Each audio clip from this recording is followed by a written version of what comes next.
నమస్తే అక్క. నమస్తే తమ్మి. అక్క ఏంది చాలా శాంతియుతంగా చేసుకోవాలనుకుంటున్న ర్యాలీని ఎందుకు అసలు పోలీసు వాళ్ళు ఆపుతున్నారు? ఆయనకి పని ఏం లేదు రేవంత్ రెడ్డికి. ఓకే, సంక్రాంతికి బాగా తిన్నట్టున్నాడు బగ్గ తిని అంటారు కదా, ఏదంటే అది మార్పు. ఈయన మార్చేస్తే తెలంగాణ పీడనే పోతుంది. తెలంగాణకు ఒక శని పట్టినట్టు పట్టిండాడు. ఏదంటే అది మార్పు అని చెప్పేసి అంటారు కదా. మూసిని అది చేస్తా అంటాడు, ఫ్యూచర్ సిటీ అంటాడు, లగచర్య అయిపోయింది. నువ్వు ఇచ్చిన హామీలు చేయరానైనా మార్పు అందులో చూపి.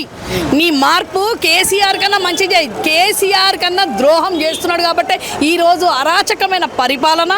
సికింద్రాబాద్ పేరు లష్కర్ బోనాలు, అక్కడ ఒక అస్తిత్వం ఉన్నది. 400-500 సంవత్సరాల ఏదైతే జంట నగరాలకు హైదరాబాదు సికింద్రాబాద్కు 2 పేర్లు ఉన్నాయి జంట నగరాలని. వీటిని మారుస్తా అంటుండు. ఈడెవడు పొట్టోడు మారవడానికి? ఈ పొట్టోడా నువ్వే మార్పు. నువ్వు నువ్వు ఎక్కడ ఆంధ్ర దొత్తు. వీడు ఆంధ్ర దొత్తు కాబట్టి తెలంగాణ అస్తిత్వాన్ని మారుస్తా అన్నోని బొంద పెట్టిండ్రు తెలంగాణలో. అర్థమైందా బిడ్డ? నువ్వు ఎట్లనో అంటారు కదా, అడ్డి మారు గుడి దెబ్బకు వచ్చినావు. అర్థమైందా? ఖచ్చితంగా తెలంగాణ ప్రజలు నిన్ను వదిలిపెట్టేది లేదు. తెలంగాణ ప్రజలు నిన్ను వదిలిపెట్టారు. నువ్వు అనుకునేది ఏమనుకుంటున్నావో కానీ వదిలిపెట్టే ప్రసక్తి లేదు. ఈరోజు లష్కర్ సికింద్రాబాద్ ఎట్లయితే అంటున్నావో దాన్ని మాత్రం వదిలిపెట్టాం మేము. అక్క ఇప్పుడు సికింద్రాబాద్ పేరు మారిస్తే వచ్చే సమస్యలు ఏంది అసలు? ఈ పొట్టోని పేరు మారవాలని ఇంతకుముందే చెప్పిన. యనుమల అనేటోడు ఉన్నాడు చూడు, యనుమల కాదు అది గాంధీ అని పెట్టుకోమన్నా. ఎందుకంటే వాడు పొట్టోడు, వాడు మార్పు అని చెప్పేసి ఈడ తెలంగాణను మారుస్తే మాత్రం పొట్టోడా నిన్ను ఖతం చేసేస్తాము, బొంద పెడతాం నిన్ను. అర్థమైందా? తెలంగాణలో హైదరాబాదు గుండెకాయ, హైదరాబాదు సికింద్రాబాద్ జంట నగరాలు అంటారు దీన్ని. నీకేం తెలుసు అని చెప్పేసి మార్పు అంటున్నావు. మార్పు నిన్ను మార్చేస్తే మాకు పీడ పోతుంది, శని అనేది పోతుంది. తెలంగాణ శని ఈ పొట్టోడు 2 ఏళ్ళ నుంచి మమ్మల్ని పట్టిండు.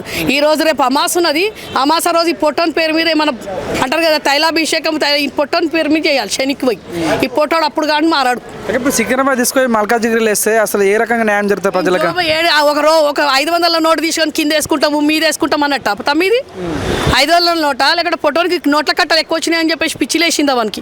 పిచ్చి బాగా ముదిరితే హాస్పిటల్కి పోయి అలా భార్యకి చెప్పిన, అమ్మ గీతమ్మ తీసుకుపోయి హాస్పిటల్లో మెంటల్ ఎర్రగడ్డను అంటారు కదా, హాస్పిటల్ కూడా ట్రీట్మెంట్ చేపి అన్ని మొత్తం హాస్పిటల్ 2 ఏళ్ళ నుంచి అడ్డుపడ్డాయి. వీడు పొట్టోడు వస్తానన్నా కొంచెం గిరాకీ ఎక్కువ అవుతుంది, తీసుకుపోయి హాస్పిటల్లో మెంటల్ హాస్పిటల్లో గవర్నమెంట్ గోళీలో పడతాయి వీనికి.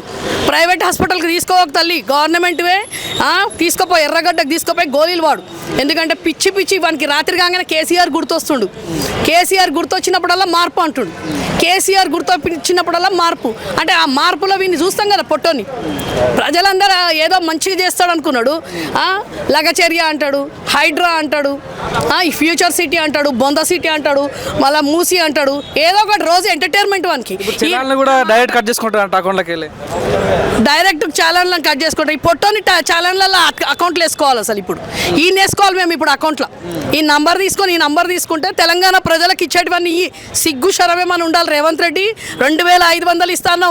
రేవంత్ రెడ్డి నంబర్ తీసుకొని రమ్మా. రేవంత్ రెడ్డి నంబర్ తీసుకుంటే ఈరోజు 4000 పెన్షన్ ఇస్తాను. రేవంత్ రెడ్డి నంబర్ తీసుకొని డైరెక్ట్ రేవంత్ రెడ్డి నంబర్ తీసుకుంటే అయిపోతుంది. తీసుకుంటే అందరం అన్ని కట్ చేసుకుంటాం. ఇవన్నీ కట్ చేసుకుంటే చాలాన్లు ఇస్తాం. దీనికి జీతాలు ఇవ్వలేని పరిస్థితిని తీసుకొచ్చిండు రేవంత్ రెడ్డి. ప్రజలకు జీతాలు లేవు ఈరోజు కాబట్టి డైరెక్ట్ అకౌంట్లో అడుగుతున్నాడు. 4 కోట్ల ప్రజల అకౌంట్లో అడుక్కొని తీసుకుంటావా? అసలు సిగ్గు శరం ఏమైనా ఉండి నీ మొహం ఏంటన్నా పెట్టుకోనిక కూడా జగలేదానికి కాబట్టి ఈరోజు అకౌంట్లో తీసుకుంటున్నాడు. అకౌంట్ నెంబర్లో తీసుకొని ప్రజలను ఎంతగానో మంది అది చేస్తాడమ్మా. ఎక్కడన్నా చట్టంలో ఉన్నదా?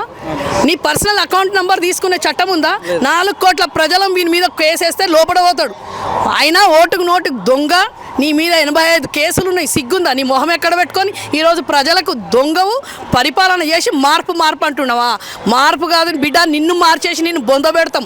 మార్పు సికింద్రాబాదు లష్కర్ బోనాలు 500 చరిత్ర ఉందమ్మా దీనికి. ఇప్పుడు హైదరాబాద్కు 500 నిజాం చేసింది.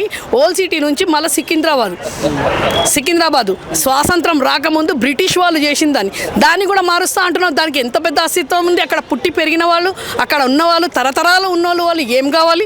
ఈ పొట్టోడు రేపు పొద్దున మార్చిపోతారు. ఆ పొట్టోడు కేసీఆర్ వస్తాడు రేపు పొద్దున. ఏం మాట్లాడుతున్నావు, ఏం చేస్తున్నాడు? వాడు రాత్రిది దిగనట్టున్నది.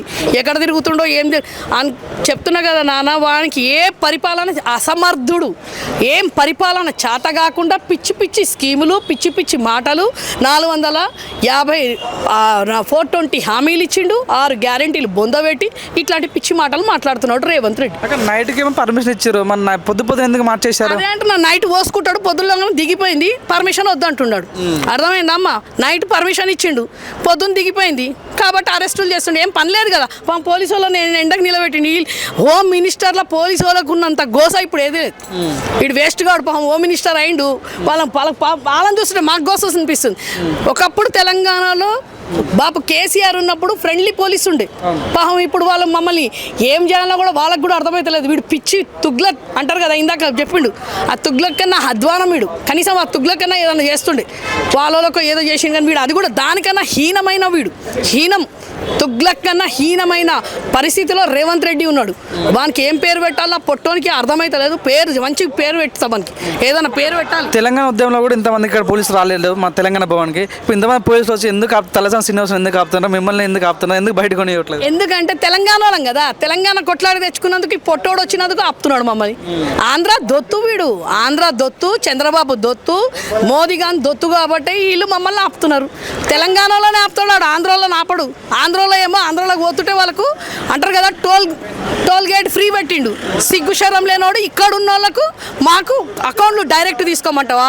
బిడ్డ ఏమనుకుంటున్నారా, నీకు ఇష్టం ఉన్నట్టు అన్ని సంచులు నింపుకొని, వానికి ఇక అర్థమైపోయింది నాన్న, అడ్డి మారు గుడ్డి దగ్గర వచ్చిండు, సంచులు నింపుకుంటాడు, పొట్టోడు గాయమైపోతాడు. సింగపూర్కో ఎక్కడెక్కడో వెళ్ళిపోతాడు. అడిగి ఈ 2 ఏళ్ళ తర్వాత కనిపించాడు. బిడ అంటారు కదా, మంచి మామిడికాయ తక్కువ పెడదాం మనకి, గొడ్డు కారం వేసి, అట్లుంటుంది ఇప్పుడు ఆ పరిస్థితి. ఎందుకు మొత్తం పగబట్టిరా మొత్తం రేవంత్ రెడ్డి? ఇట్లా పడతాం రా నాయన, ఉన్నోళ్ళని మంచిగా ఉన్నోళ్ళని ఇట్లా కాల్చుక తింటుంటే పగబడతామా? ఎందుకు ఇడేమన్నా రైఫిల్ మాస్టర్ అని పగబడతామా? మంచిగా చేయమన్నాం కదా, కేసీఆర్ కన్నా మంచిగా చేయమంటున్నాం కదా. కేసీఆర్ కన్నా మంచిగా చేయలేక కేసీఆర్ అంటారు కదా, కేసీఆర్ అని బొందబెట్టి వీడిని కూడా బొందబెట్టే వరకు వదిలిపెట్టాం. ఎందుకంటే ప్రజలను పోయి అడుగుంటారు మీరు, ఏం మంచి పని చేసిడు తమ్మి మేము పగబట్టడానికి? ఆడు పొట్టోడు ఉన్నాడు ఎంత నా మీద పగబెట్టుకోనిక, మాకు 4 అడుగులు లేడు ఆడు పొట్టోడు, అని మీద మాకేం పగ తమ్మి? మాకేం అవసరము? ఆడెవడో ఏమో రైఫిల్ మాస్టరు అడ్డి మారు గుడ్డి దెబ్బ వచ్చిండాడు, వచ్చి ఈరోజు ప్రజలను కాల్చుక తింటుండు. మళ్ళీ మేము మాట్లాడొద్దా? ఇంకెప్పుడు మాట్లాడాలి? ఇట్లాంటి అంటారు కదా పిచ్చి మాటలు మాట్లాడుతుంటే ఎవరిని భయపట్టిస్తున్నాడు? ఎవడు భయపడ్డాడు ఈడ?